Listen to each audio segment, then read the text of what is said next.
Nosotros vamos a comenzar con nuestra entrevista del día de hoy. Nos acompaña Jorge Landaeta y Virginia Armas. Ambos son gastroenterólogos y precisamente vamos a hablar sobre las patologías del intestino delgado. Vamos a hablar el día de hoy. Un gusto que nos acompañen ambos. Gracias por la invitación. Hablábamos que en el intestino sucede todo este proceso en donde el alimento va a viajar hasta llegar al estómago y también todo este proceso de nutrientes y vitaminas necesarios para el funcionamiento de nuestro cuerpo. Sin embargo, también diferentes hábitos pueden alterar también el funcionamiento. Vamos a comenzar por las damas. Vamos a comenzar con la doctora Virginia. Bueno, como ya habían dicho, pues sí, se produce todo lo que es el proceso de absorción. El intestino delgado está dividido en 3 segmentos. El duodeno, que es donde llega como la predigería de los alimentos en forma de quimo que se une a todas las enzimas pancreáticas y los ácidos biliares. Ahí se produce un proceso de mayor división de las partículas y posteriormente pasa al deyuno, donde se produce la absorción de los alimentos y de estas partículas, los carbohidratos y las grasas y las proteínas. Y posteriormente en el ileum se produce una última absorción que es la parte de los minerales, vitaminas, sobre todo vitamina B12, y los ácidos biliares vuelven a ser absorbidos para ser reutilizados. Se dice que el intestino también es considerado como el segundo cerebro, que allí también las emociones juegan un papel fundamental y todo este proceso puede afectar o no. Entonces hablemos también de cómo es el intestino a nivel de nuestro sistema inmune y también de nuestro cuerpo. Y creo que lo importante, Daniela, y gracias por la invitación, es declarar que no solamente hace esa función interesante que es metabólica de captar los nutrientes. Creo que el gran avance es que conozcamos que él es el segundo sistema nervioso. ¿Y por qué? Porque tiene un zoológico natural que tenemos todos, bacterias que tienen que estar allí equilibradas, él que marca la pauta diferente de todas las explicaciones de la patología, desde la hipersensibilidad, desde la conexión al sistema nervioso central, hasta las enfermedades de trastornos metabólicos como la obesidad. Y eso es que esas bacterias que están allí, que es la microbiota, tienen que tener una calidad, una cantidad y específicamente tienen que tener diversidad. Lo que quiere decir que tenemos un zoológico con bacterias buenas y bacterias malas. Todas son buenas. Cuando hay un desequilibrio, que se pierde la homeostasis, vienen las enfermedades.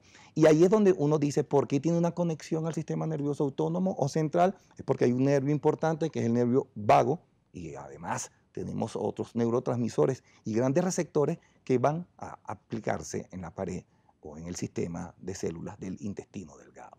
Y precisamente sobre la microbiota intestinal y sobre esas bacterias buenas o malas, como de repente la podemos denominar, ellas cumplen una función bastante importante en todo este proceso también intestinal, estomacal, como lo queramos llamar. Pero ¿cómo ayudar a que nuestro estómago, nuestro intestino y todo este proceso tenga una buena microbiota? La microbiota, como dijo el doctor, pues lo importante es la diversidad, no tanto la cantidad que tenga, sino la diversidad. Entonces existen elementos que son los llamados prebióticos y probióticos que nos ayudan a mantener esa diversidad.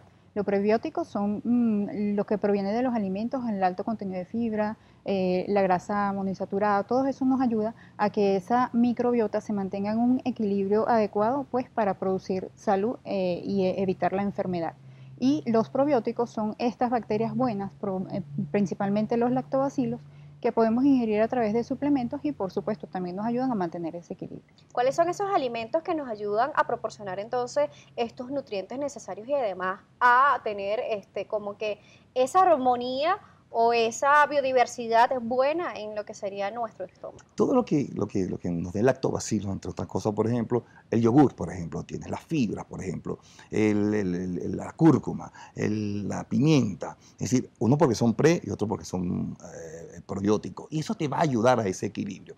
Yo creo que no solamente nos encontramos y nos enfrascamos en hablar de alimentación, que es muy importante, y lo hemos discutido siempre con la doctora en nuestra unidad de intestino delgado, pero además sabemos que el estrés, el hábitat de la ciudad, el tenerte algunas patologías que uno no explica, como el autismo, como el Parkinson, como la fibromialgia, es porque hay una conexión directa arriba y creo que uno tiene que entender que esto es una autopista, va de una dirección, se enferma el intestino, enfermo la parte del sistema nervioso central, enfermo la parte del sistema nervioso central, enfermo el intestino. Y el estrés marca una pauta de comparación importante en los trabajos. El cortisol al elevarse rompe con el equilibrio, rompe con la cantidad, rompe con la diversidad de bacterias y usted viene en patología. Hoy conocemos por ejemplo, la obesidad, y eso es dramáticamente bien comprobado, que hay un aumento de la hipersensibilidad, disminución motora del intestino y además aumento de la disminución de la hormona leptina y aumento de la misma, porque te da ansiedad de esa hambre vigorosa. Entonces, cuando te vienes a ver, ese intestino que mide 3 a 7 metros es el gran órgano, el gran sistema